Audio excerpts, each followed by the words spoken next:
I understand it, because we are talking about someone who has been charged with crimes against humanity, someone who has visited the city on many an occasion and who has been welcomed by previous mayors. And I want to make it very clear that that welcome ends with me. I will not be welcoming Benjamin Netanyahu or any other war criminals when they come to this city. Hey everyone, this video of New York City's mayor addressing the Benjamin Netanyahu visit and the ICC arrest warrant is creating major waves. This isn't just another press conference, it's a bold political statement that's going to dominate headlines. Let's break it down. Go ahead.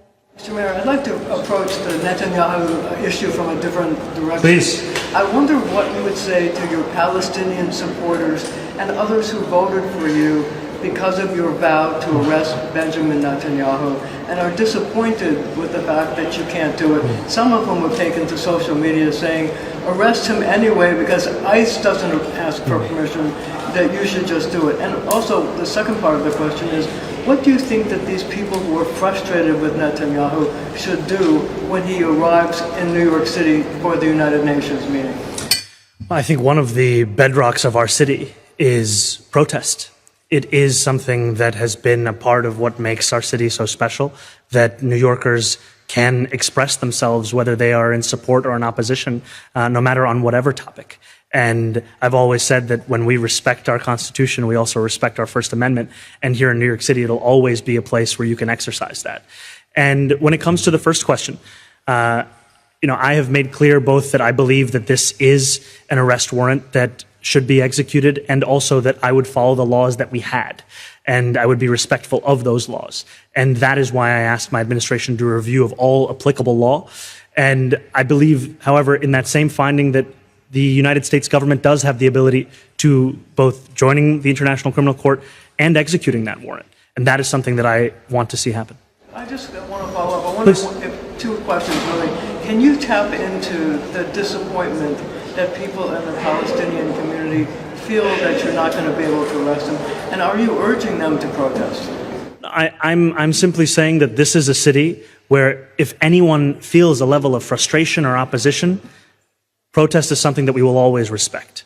I leave it to New Yorkers themselves to make that decision. And when it comes to Palestinian New Yorkers who are disappointed, I understand it, because we are talking about someone who has been charged with crimes against humanity, someone who has visited the city on many an occasion and who has been welcomed by previous mayors. And I want to make it very clear that that welcome ends with me. I will not be welcoming Benjamin Netanyahu or any other war criminals when they come to this city. And I do believe that our federal government should join the International Criminal Court and ensure that there is accountability when it comes to crimes against humanity. The mayor strongly defended New York's protest culture, calling it a bedrock of the city and leaning on the First Amendment. He made it clear, whether you support or oppose Netanyahu, you have the right to take to the streets. Fair enough. That's classic New York.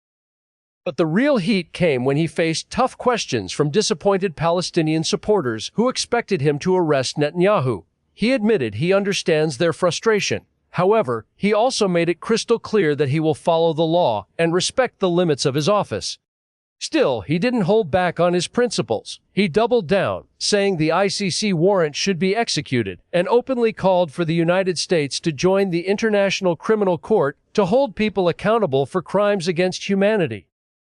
Then came the knockout line that everyone's talking about. The welcome ends with me. He declared he will not welcome Benjamin Netanyahu or any other war criminal to New York City.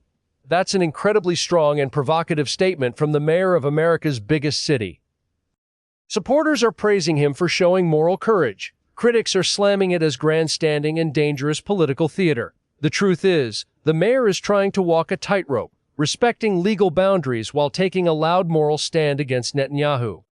Let's be honest, a city mayor has limited power over international warrants, but his words still carry serious weight. They've already turned Netanyahu's upcoming UN visit into a lightning rod for protests and controversy. So here's the big question. Is this the right balance between law and justice? Or is the mayor playing politics with one of the most sensitive international issues? With Netanyahu heading to New York, expect massive protests, heated debates, and intense media coverage. History will judge whether these strong words lead to real impact or just political noise. What do you think? Did the mayor strike the right balance, or did he go too far? Drop your thoughts in the comments below.